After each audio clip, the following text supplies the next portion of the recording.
When you start making declarative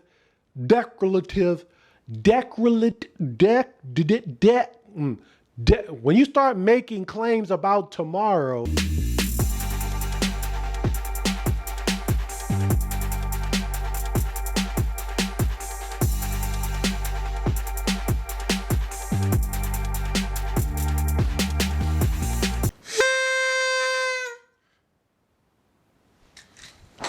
what's good? It's your boy Zachary Carroll, aka Pastor Z, and this is Christian Hood Talk, where we help you apply the Bible to all of life's craziness. If you haven't subscribed yet, what are you doing? Bro, sis, go and hit the subscribe button down below. We are on the road to 500 subscribers, so make sure you're telling all your friends and all your families about the videos we're doing here. Over the years, I have heard so many supposed biblical phrases about the new year, what's coming in the new year, what people are leaving behind. Today, I have 4 unbiblical New Year's phrases that I want you to prevent yourself from saying this month. Number 1, this will be my year. This is a big problem. Psalm 144:4, that's a lot of fours, states, "A man's days are like a breath, and his life is like shifting shadows." I need you to understand that life isn't all about you. Life isn't all about me. What you rather say is recognize the sovereignty and the power in the enormity of God and ask him to reveal your place in his plan for everything. Ask God for help in pursuing your purpose. Ask God for the motivation. Ask God for the revelation of what he has planned for you and your life. Number 2, this will be the greatest year of your life. Do not listen to anyone who tells you this at the end of the year. They probably are setting you up to be supremely disappointed, not only in yourself, but also in God. How do they know this will be your greatest year of your life? What measure will you use to determine that this year coming up is the greatest year of your life? In fact, I guarantee you, every year that you have determined now is a good year. It's a great year. You only made that determination years after that year. If this coming year is going to be the greatest year of your life, you're not going to know it until 2, 3, 4, 5, 6 years afterwards. So I do not want you to go into this new year. I do not want you to internalize this idea that this year is going to be so much different than last year. Instead, you should ask God to reveal himself in a mighty way to you this year. Seek God with all your heart and ask him for wisdom and guidance for everything that's going on in your life.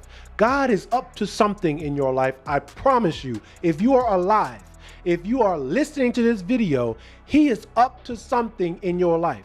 And it's only a matter of willingness and humility for you to discover what he's doing. Instead of declaring, or instead of allowing yourself to be hypnotized by other people, supposed leaders in the church, supposed prophets telling you that this will be the greatest year of your life, prepare yourself to make good decisions, to do everything with prayer and meditation, and to seek God in a greater way. I guarantee you, you will never be disappointed when you seek God with all your heart. You may not always get what you want. Things may not happen exactly how you want them to happen, but I guarantee you, God is working on you. God will reveal himself to you when you pursue him with all of your heart. Number 3, God will fulfill his promise to me this year. In every instance in the Bible, whether it was God freeing the Hebrews from Egypt, whether it was bringing the Messiah to earth, God, for the most part, does things in his timing and not ours. Maybe you're waiting for something from God. Maybe you're going through something and you're hoping that this is the year that burden will be lifted from your shoulders. I'm here to tell you the truth. This may not be the year that God changes the circumstances that you're in. This may not be the year that you get married. This may not be the year that you have that child that you've been aching for. This may not be the year that that trial disappears. And that means absolutely nothing. What we need to do is to understand what God may be doing in our lives.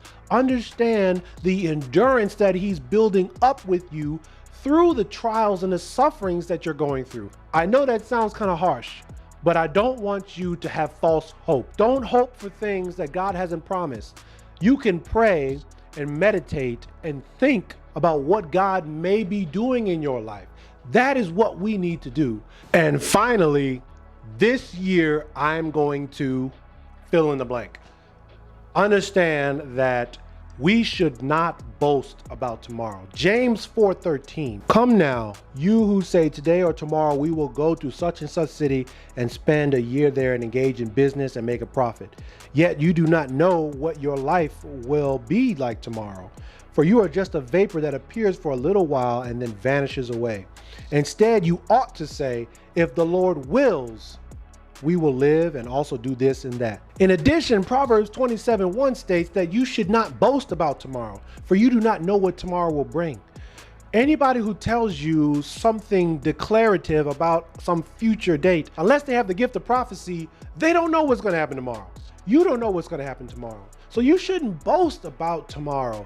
You shouldn't say this year, I'm going to do this, and this. You are making an authoritative statement about which you have no authority. You do not have authority over tomorrow. You do not have authority over whether you will be alive in February, March, April, May, or June.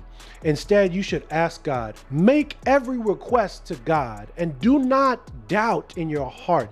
Know that he will give it to you if it's in his will. Happy New Year to you, and I hope all that God has in store for you happens and you receive it and you enjoy it, whatever it may be. Don't forget to like and subscribe. Share this video with a friend if you found it helpful. Well, that's all I got for you. My name is Zachary Carroll, aka Pastor Z.